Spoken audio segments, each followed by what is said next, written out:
Let's bring in Menzies Research Centre Senior Fellow Nick Cater. Nick, we'll start with Treasurer Jim Chalmers. He's been talking to the big end of town. He's told business leaders at a closed-door meeting with the Business Council of Australia in Canberra that he wants to make it easier to invest, easier to hire, easier to trade and easier to do business in Australia.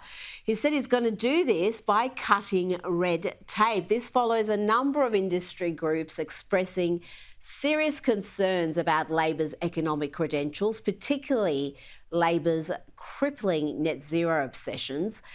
Can modern Labor go from a high taxing, high regulation party into one that is pro-business?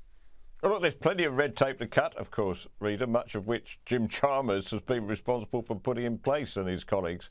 So, look, I applaud the instinct, and I also applaud the fact that they're going to look at using AI, artificial intelligence, more, because this is a government that certainly lacks intelligence a lot of the time. And I did have this idea, perhaps they could even plug the Prime Minister into some AI machine, then he might actually say something that is vaguely useful. You know, he might actually answer questions, significant questions, with the help of ChatGPT or something plugged into him. So, look, I mean, it's the same old, isn't it? You know, don't forget what we've done for the last 3 years. Just listen to what we're promising to do for the next.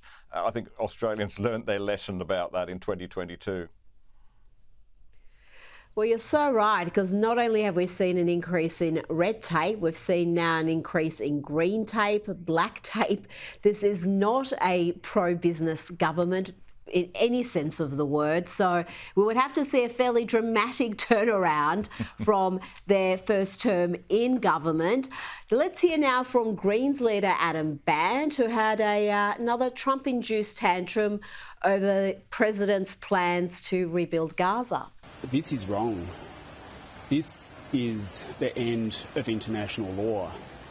This is Donald Trump talking about the takeover of another country, potentially by force.